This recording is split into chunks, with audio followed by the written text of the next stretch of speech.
Carnival Phantasm is about a carnival that arrives, it's what it's called, that merges various stories in the Type Moon universe. Most specifically, Fate Stay Night and Tsukihime. I actually thought Kara no Kyokai was included in this, and maybe it is, but they're definitely not the major focal characters. It's mostly Fate Stay Night, and a little bit of like a third of it is Tsukihime.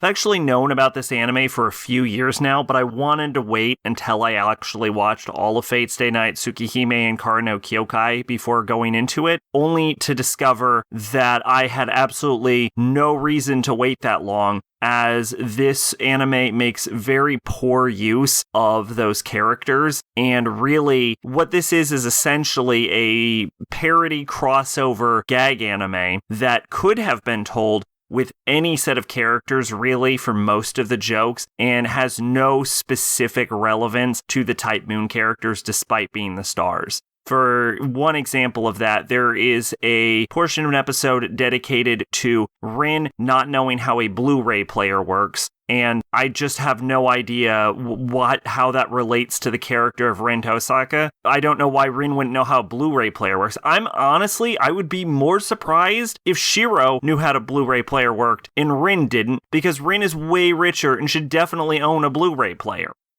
The humor reminds me a lot of Nichijou, which is a very popular anime in a lot of circles, but I never really got the appeal. It was actually one of the anime that I dropped, and I just have not gotten back to it. Of course, I will eventually, because we all know on my process to never drop an anime. But anyway, yeah, it's a very Nichijou-like, I think, in its comedic delivery, which just does not appeal to me. I'm not going to say that the entire thing was a bust. There were some moments I definitely appreciated, but talking about what I don't like about Carnival Phantasm, other than saying I feel like the characters were underutilized, would just be me going episode by episode being like, it wasn't funny. So instead, I'll actually take this moment to highlight the things that I actually did appreciate, at least a few of them. For example, there is about a piece of an episode dedicated to Saber working at a cafe, and I wasn't super enthused about that, but when she turns into Saber Alter and just starts basically being one of those like tsundere maids that they have in those tsundere maid cafes, just sort of like bullying her customers, that was actually kind of amusing. There was a surprisingly heartfelt moment between Medea and her boyfriend where she's worried that he'll be turned off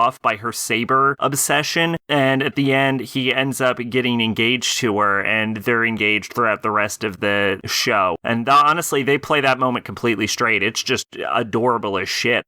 You'll also see a manifestation of the Holy Grail appear periodically throughout this, and every time it appears, it tries to convince a person to kill someone, and the first, time it did it, it wasn't funny at all, but it was one of those jokes that sort of became funny through repetition because the Holy Grail is such a huge fucking asshole that contains the literal incarnation of evil.